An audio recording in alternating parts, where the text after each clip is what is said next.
स्वागत है NF news पर। मैं हूं आपके साथ रोहित। मदरसे सिर्फ जिहाद फैलाते हैं और जिहादी पैदा करते हैं। ये बात मैं नहीं कह रहा हूं, ये बात कही जा रही है तस्लीमा नसरीन की तरफ से। अब आप सोच रहे होंगे कि तस्लीमा नसरीन अचानक से सुर्खियों में क्यों, उनके बयान क्यों आ रहे हैं। तो उसके पीछे का कारण कि 16 साल बाद तस्लीमा नसरीन की पश्चिम बंगाल में वापसी हुई है। 16 साल पहले उनके साथ जो कुछ भी हुआ वो समय समय पर बताती रही। किस तरीके से इस्लामिक कट्टरपंथ के खिलाफ आवाज उठाने पर उन्हें बंगाल से बाहर भेज दिया गया। सुमित जी मेरे साथ इस वक्त हैं, बीजेपी के प्रवक्ता, जिनकी सरकार इस वक्त पश्चिम बंगाल में है। बहुत बहुत स्वागत है आपका। सुमित जी, तस्लीमा नसरीन 16 साल बाद तो आ गई बंगाल, लेकिन उनका यह बयान मदरसे सिर्फ जिहादी पैदा करते हैं, क्या यही सोच बीजेपी की भी है? देखिए रोहित भाई, समालोचनात्मक तौर पर अध्ययन करने की आवश्यकता है। मदरसा भी कहीं ना कहीं भारत में बहुत सभी ऐसे क्षेत्र हैं जहां पे तालीमी शिक्षा के संदर्भ में अगर देखा जाए तो मदरसों को लाया गया है। और मदरसों का पैटर्न कहीं ना कहीं मुझे लगता है कि तालीमी शिक्षा के लिए जो कभी कांग्रेस पार्टी के लोगों ने लेकर के आया उसका पैटर्न जो है मुझे सही नहीं लगता, मुझे गलत लगता है।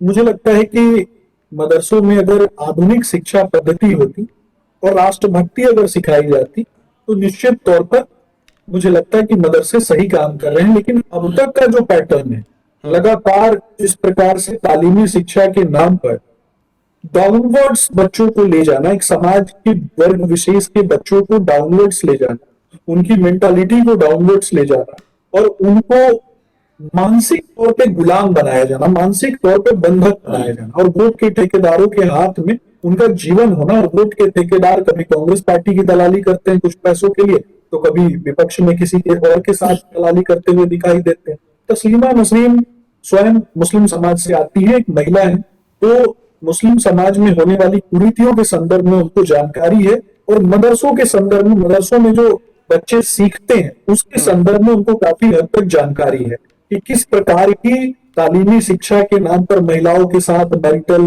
रेप से लेकर के हलाल से लेकर के और हलाला तक जिस प्रकार की घटनाएं होती आती हैं, और उसका केंद्र कहाँ रहा है? उसका केंद्र तो कहीं ना कहीं मदरसा ही रहा है।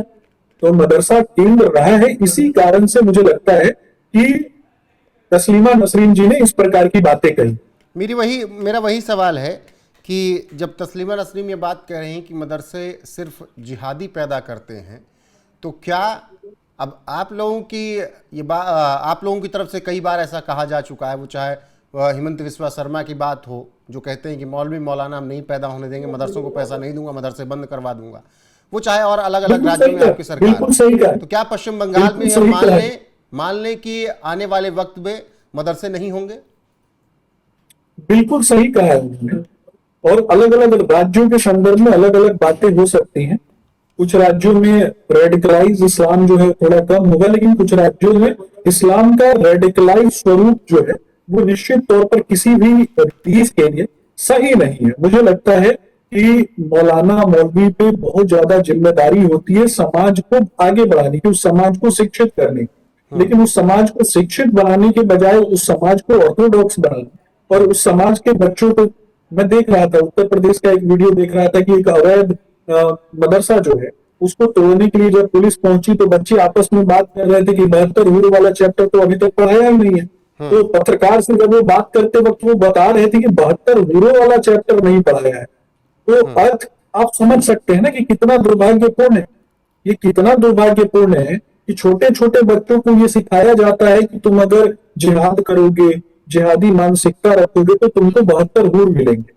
तो ये मानसिकता कहीं ना कहीं देश के संसाधनों पर पलने वाले जो लोग हैं उनको कहीं ना कहीं देखना और समझना पड़ेगा। और खास करके सरकारी एजेंसियों को भी मॉनिटर करने की आवश्यकता है।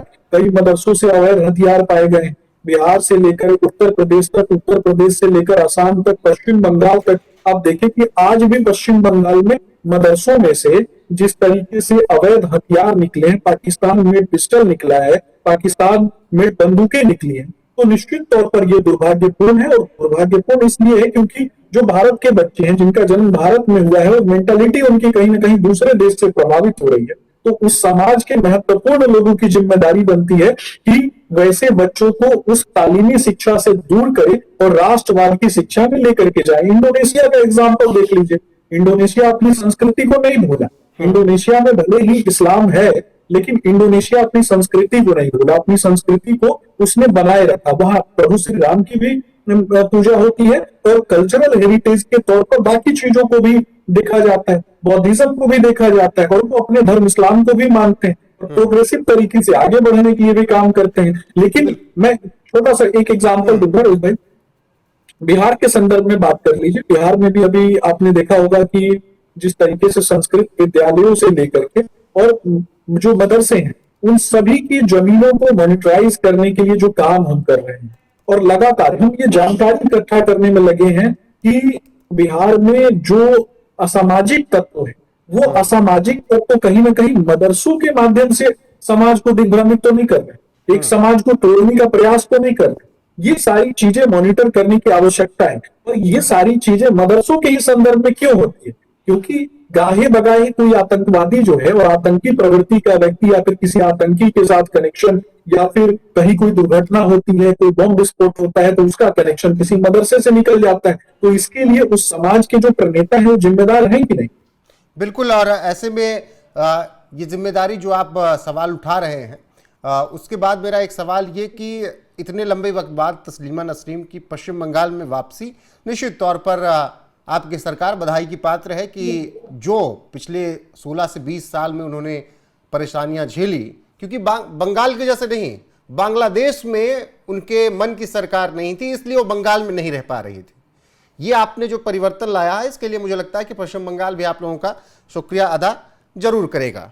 बाकी अभी जिस तरीके से तस्लीमा नसरीन बात कर रही हैं, अब देखना होगा कि क्या आगे कुछ और उनको बड़ी जिम्मेदारी मिल सकती है क्या, क्योंकि शुभेंदु अधिकारी के साथ भी उनकी मुलाकात हुई है। सुमित जी, आखिरी में ये जो परिवर्तन आया उस पर आपका क्या कमेंट है, करते जाइएगा। देखिए, मेरे हिसाब से सकारात्मक परिवर्तन होना चाहिए और किसी भी समाज से आने वाले लोगों को शिक्षा का अधिकार होना चाहिए। सांस्कृतिक शिक्षा के साथ साथ बौद्धिक शिक्षा का भी अधिकार होना चाहिए। और देश में जो पॉपुलेशन है वो अपनी धरती के लिए, अपने देश के लिए वो कहीं ना कहीं एसेट होना चाहिए।